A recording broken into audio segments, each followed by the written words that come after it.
So I've had the opportunity now to listen to the testimony that was given this morning in the first panel. I don't have speaking notes handed to the interpreter, so I'll speak slowly and I'll pause and I'll switch to French.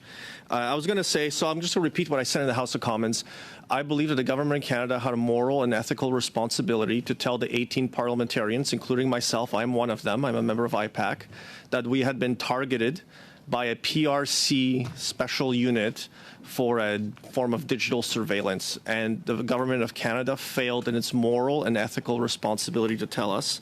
I have 6 points I wanted to make based on testimony I heard, so I just want to refer to it. The first part was during the CAC's testimony here. They said that they had become aware January to April 2021, more than a year earlier, they're talking about June 2022, about a report, that the Cyber Center had already shared reports with the House of Commons IT security officials, specifically detailing a serious matter of technical indicators of compromise by a sophisticated actor affecting House of Commons IT system. Based on a testimony I had to assume is APT 31. I had no idea that this was going on at the time, and I also did not know what APT 31 was until I was told on April 24th by IPAC from my two co-chairs and the executive director of IPAC that I had been one of the targets of this PRC campaign. Since then, I have not had any type of contact directly from CSC or CSIS. I have heard, though, from the FBI, so I had the same May 9th FBI briefing that other members received, detailing exactly what APT 31 was. Later in testimony provided before the committee by CSC, Caroline Xavier said, I can confirm that when we became aware in 2021 of some anomalies, it's interesting she calls them anomalies, we were seeing with regard to potential cyber activities towards the House of Commons, we did indeed inform the House of Commons IT security team. She goes on then to detail, we did indeed share that list of parliamentarians with the House of Commons IT security team, as well as we shared it with CSIS. Now, my staff, when I became aware I had been targeted, I asked on April 25th, they responded back to me with a citation, and here it is. It was copy-pasted by the Sergeant at Arms. For your records, we have been involved in an investigation of this activity while it was ongoing, well before it was publicly disclosed. My staff followed up and asked the question, are you saying that the Sergeant at Arms office was aware and investigated this activity before, or are you referring to the House IT administration? The office of the Sergeant at Arms, SAA, was not aware of this investigation. However, the HOC Cybersecurity Team Information Service IT administration stated that they were involved in this investigation while it was ongoing. I want to draw your attention to another piece of testimony and questioning by Mr. Jennis. In that, Madame Caroline Xavier said, as part of those actions, we provided 12 reports to the House of Commons. This would have been since January 2021. Again, not aware of the contents of those reports. I don't have the benefit of the in-camera sessions that the members of this committee received.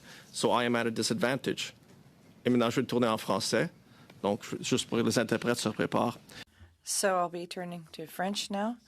In the Q&A period, with respect to Ms. Xavier and Ms. Gaudreau, yes, we did set up for members of Parliament an opportunity to receive support when there are cyber security incidents. It's very important that they contact us if they want our assistance. It's impossible to connect with cybersecurity or the CSE. It's the first time that there is such a service for parliamentarians. That's been in existence since 2019. I've been here since 2015. It's the first time I hear about it. And it's impossible to ask for assistance from a cyber center anywhere in the government if we don't know that we've been targeted by a foreign agency from a foreign intelligence service.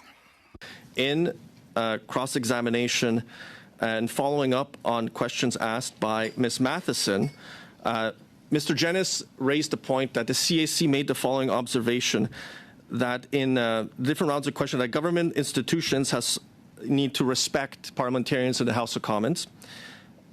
It's hard to feel respected by CSIS or CSC or the House of Commons IT Cybersecurity Administration when they don't bother to tell us that we are the targets of foreign campaigns.